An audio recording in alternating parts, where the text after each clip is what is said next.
Welcome to The Explainer. I'm absolutely thrilled you're tuning in today because we're about to dive into a truly fascinating exploration of the human body's metabolic engine. We're going to look closely at how this incredible, beautiful machinery is designed to run perfectly and, more importantly, exactly what happens on a cellular level when it starts to break down. But before we get into the biology, we got to understand why we're talking about this right now. 537 million. That's the global prevalence of diabetes as of 2021.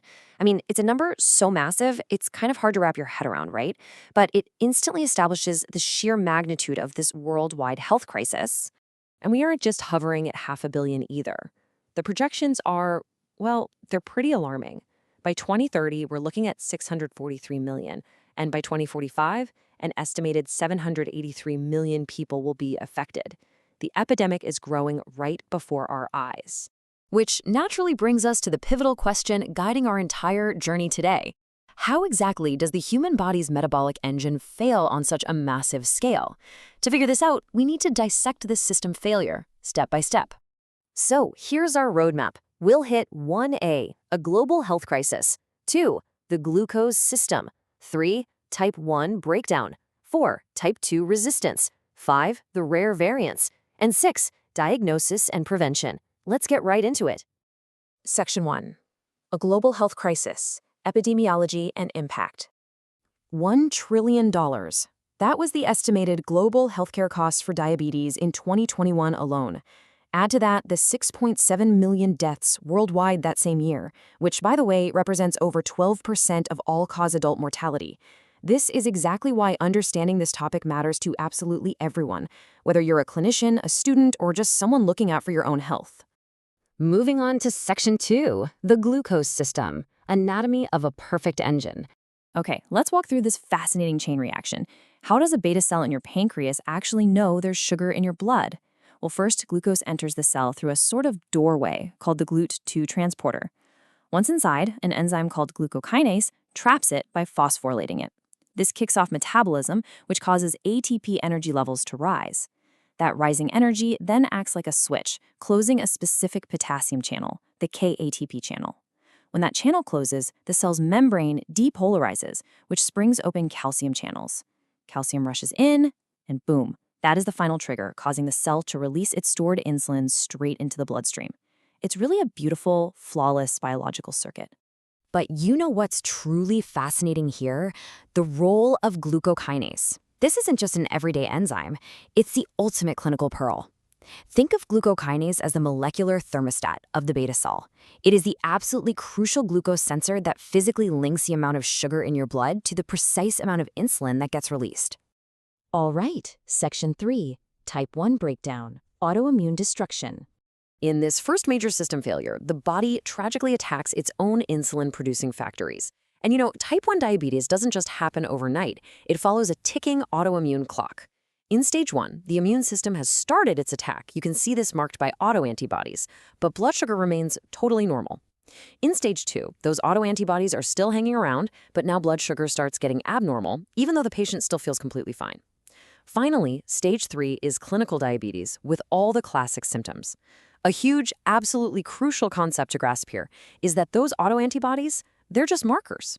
The actual destroyers doing the lethal damage to those beta cells are the CD8+ cytotoxic T cells. Modern medicine, however, is finally fighting back against that ticking clock. Enter teplizumab. This is an FDA-approved monoclonal antibody that specifically targets those destructive T cells. Now, if given during stage 2, this single 14-day treatment acts as the very first disease-modifying therapy in history to buy patients nearly 3 years, a median of 32.5 months of time before they hit clinical stage 3. That is a massive, game-changing breakthrough. Section 4, Type 2 resistance, the system overload. Shifting our focus over to type 2, we're looking at the most common breakdown, which is driven by progressive resistance rather than immediate destruction. Clinicians actually refer to the core defects of type 2 as the ominous octet. These 8 interconnected flaws all conspire together to raise blood sugar. You've got insulin resistance in the muscles and fat, the pancreas losing its rapid first-phase insulin release, the liver stubbornly pumping out extra glucose, the kidneys reabsorbing way too much sugar, the whole shebang. Think of insulin as a key. In type 2, the key is physically there, but the doors, the GLUT4 transporters on the muscle and fat cells, they become completely jammed. The key fails to unlock the door, so the glucose just backs up into the bloodstream. And here's a crucial exam secret, not to mention a fascinating biological quirk, the adiponectin paradox. Fat tissue releases various signaling proteins called adipokines. Now, normally, when obesity increases, inflammatory markers like TNF-alpha and IL-6 go up, making insulin resistance worse. But adiponectin is the complete opposite. It's the only adipokine that actually decreases as obesity goes up. Because adiponectin normally helps the liver respond to insulin, its disappearance directly causes hepatic insulin resistance. So, the big takeaway here is understanding the stark contrast between these two major types. Type 1 is an absolute insulin deficiency due to autoimmune destruction flagged by autoantibodies. Type 2, on the other hand, is a story of insulin resistance and a system totally overwhelmed by metabolic demand. It's strongly tied to obesity and has a very heavy genetic component, with the TCF7L2 gene being a massive player. Which brings us to Section 5, the rare variants, anomalies, and rule breakers. Biology doesn't always fit into neat little type 1 or type 2 boxes, right? Monogenic diabetes, or MODY, perfectly illustrates our evolving understanding of genetics. Unlike type 2, which involves hundreds of genes, MODY is caused by a single gene mutation. And look at how pinpointing the exact gene completely changes the clinical treatment. If you have MODY2, which is a mutation in our old friend glucokinase, you just get a mild, stable high blood sugar and usually need absolutely no treatment.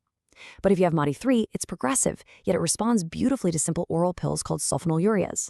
Meanwhile, MODY5 comes with renal cysts and strictly requires insulin. And speaking of rule breakers, I've got an incredible clinical pearl for you. If a baby develops diabetes before 6 months of age, it's called neonatal diabetes. It is absolutely mandatory to genetically screen these infants. Why? Because many of them have a mutation keeping that KATP channel we talked about earlier permanently open. And amazingly, if that's the cause, doctors can literally switch that baby from a lifetime of daily insulin injections to a simple, crushed-up oral sulfonylurea pill that manually forces the channel closed. I mean, wow, it's a completely life-changing genetic diagnosis. Section 6, Diagnosis and Prevention, the solution. Now that we understand the breakdown, how do clinicians actually catch it? Well, here are the hard clinical thresholds. Normal fasting glucose is under 5.6 millimoles per liter, or in HbA1c under 5.7%. Once that HbA1c hits 6.5%, or fasting glucose hits 7.0, you cross the line into clinical diabetes. But be careful here. Relying purely on HbA1c can be a trap. If a patient has a condition that alters their red blood cells, like sickle cell anemia or cystic fibrosis, the HbA1c test becomes totally unreliable, and you absolutely must use an oral glucose tolerance test instead. Which leads us to a highly tested principle for all medical students and early clinicians, the golden rule of diagnosis. Unless a patient is in an active metabolic crisis, any abnormal screening result absolutely must be repeated before you stamp them with a lifelong diagnosis of diabetes. You always verify the system failure twice. But I want to leave you with an incredibly empowering statistic from the famous Diabetes Prevention Program trial. In high-risk patients, intensive lifestyle modification, we're talking just 30 minutes of exercise 5 days a week and losing 5 to 7% of body weight, resulted in a massive 58% reduction in the incidence of type 2 diabetes. That simple lifestyle change completely outperformed the standard preventative drug, metformin, which only achieved a 31% reduction. And beautifully, the effects of that lifestyle change persisted for over 15 years. The human body's metabolic machinery is an absolute marvel, but it heavily relies on us to maintain the right environment. So I'll leave you with this provocative thought.